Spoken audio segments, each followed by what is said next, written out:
and I simply remove the telephone jack and plug it into this box here, the modem. I then take another wire from the modem and plug it in where the telephone was. I can then switch on the modem. It's now telling me to phone up the main press cell computer. So it's a very simple connection to make. Extremely simple. I'm now waiting for the computer to answer me. And things are starting to happen. Things are starting to happen. Why did you buy a computer? Well, I was very interested in the new technology and didn't want to be left behind. I don't think it's only for the youngsters at school now. I think us older ones will have to learn a lot about it. What is Internet anyway? Internet is that massive computer network, the one that's becoming really big now. What do you mean? That's big. How does one? What do you write to it like mail? No, a lot of people use it and communicate. I guess they can communicate with NBC writers and producers. Allison, can you explain what Internet is? The world is in financial disarray.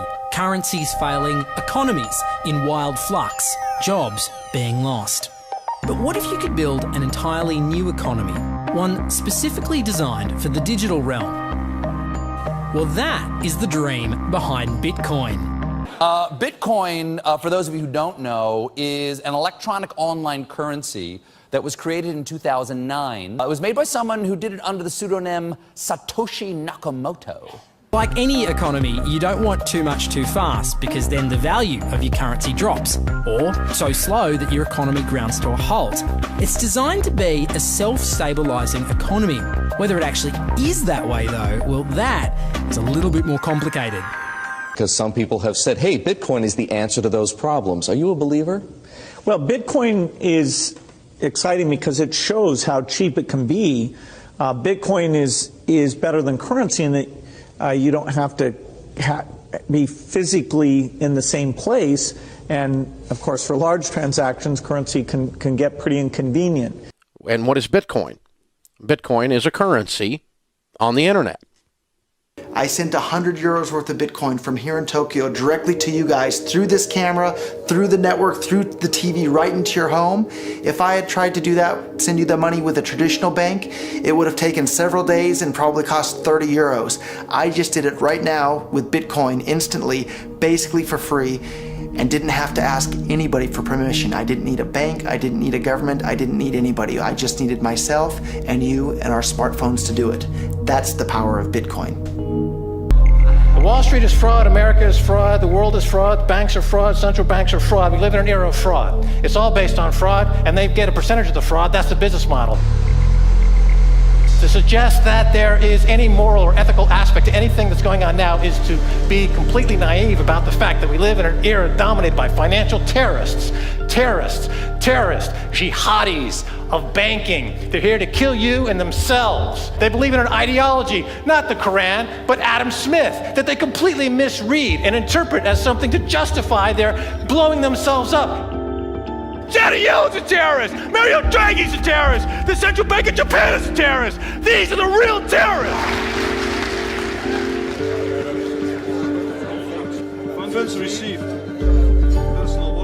This community is switching to what they think is a better monetary system. A system in which banks are no longer needed because payments could be made directly from one person to another.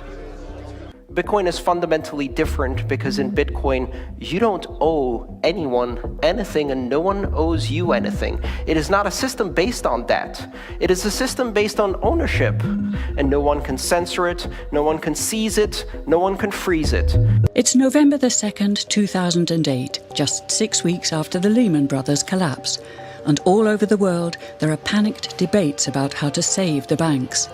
Then, on a little visited web forum for cryptographers, a document appears in which a completely new monetary system is proposed. The visionary author calls himself Satoshi Nakamoto. These were the darkest days of the financial crisis.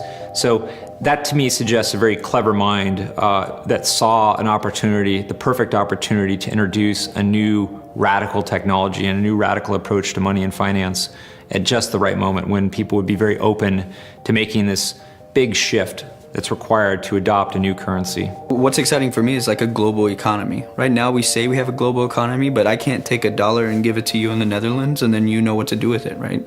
You would have to go and change it to your native currency.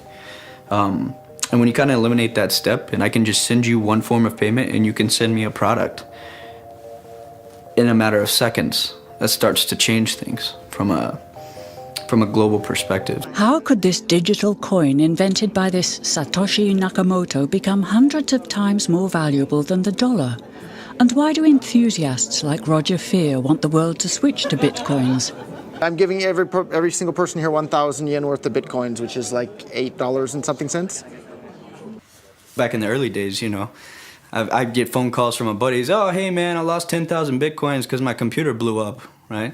Back then, one bitcoin was less than a penny, right? So nobody cared. They lost $10. I don't care, right? And now 10,000 bitcoins, that's $5 million. That's a big deal, right? Bitcoin is a decentralised electronic cash system that uses peer-to-peer networking along with digital signatures and cryptographics to generate currency. Now, with traditional money, think dollars, the euro, pesos, you've got a central bank, like the Federal Reserve. They issue the currency and they print more or less cash as needed, but not with Bitcoin. It looked very different to me. I mean, as soon as I heard the word decentralized and the fact there was a network powering this currency rather than a central issuer, that immediately captured my interest as something quite different based on what little I knew about alternative currencies at that time. The government couldn't come in and shut down a server and end Bitcoin. It would have to shut down the entire internet or turn off the electricity grid to stop Bitcoin. And so that was really attractive. So gold is kind of hard to divide. Bitcoin divides down to 8 decimal points instantly, super easily. Gold is really, really difficult to transport. If I want to transport gold from here to Moscow, it'll cost a bunch of money to do that, and it's dangerous, and you have to have armed guards and who knows what. With Bitcoin, I can send Bitcoin from here to Moscow or to Holland instantly, just like that, basically for free. I don't have to pay for a bunch of armed guards. It just happens almost like magic. If you ever ask somebody why they think gold's valuable, they can't ever really tell you. They always give you these like weird stories around, oh, it's like a precious metal, isn't it? It's pretty. While we think it has all this intrinsic value, this intrinsic value of gold has been largely constructed in people's heads, often by actually like association with power, association with religious figures. Bitcoin has potential for similar types of construction. Inventor Satoshi Nakamoto has completely relinquished his control of Bitcoin. But he does own 1/20th of all Bitcoins himself. So if one day Bitcoin does become widely accepted as a currency, he will be one of the richest people on Earth. Satoshi invented one of the most important inventions in the entire history of humankind that's going to improve the lives of everybody on the planet for the better. If he had half of all the Bitcoins, he would still deserve it. A lot of people have asked me who Satoshi is since I got in so early. I think I've got a pretty good idea, but I like to keep that one close to my chest. So. Why? I mean, tell me. Because I'm not 100% certain. And the reality is it doesn't really matter, right? It doesn't matter who Satoshi is. Why did he disappear, you think?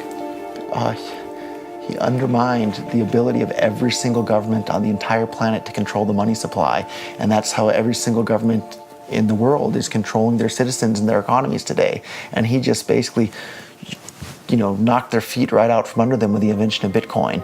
And I'm sure that's going to make a lot of people who want to control other people by force really, really upset. So yeah, I think it's really, really smart for him to have disappeared. And for me, it probably would have been smarter for me to keep quiet too, but Bitcoin's too exciting for me to stay quiet about.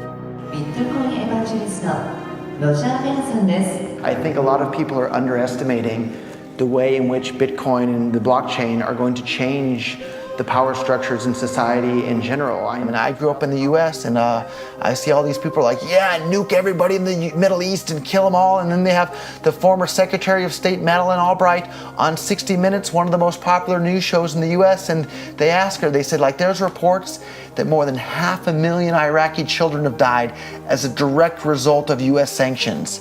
And she looks back at her with a straight face and she goes, it was a really tough decision, but I think that it was worth it. Worth murdering 500,000 kids because because of what the government did, and I apologize for crying, but it just disgusts me from my core when I see government people murdering people around the world. It's not just theoretical, these are real people with real lives. And it's real people, and Bitcoin has the power to undermine everything they're doing to people around the world. And I'm sorry for shouting, but it just disgusts me what these people in government do. And they do it through central banking and through the control of the money supply, and Bitcoin takes that away from them.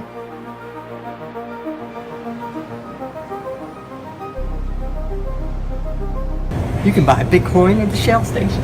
Check it out. $0 to $2,000. Put your phone number in here. Put the code in. Scan it.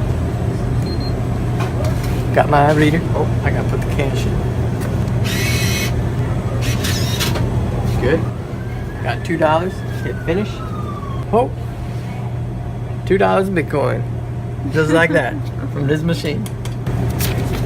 I just turned cash into digital currency.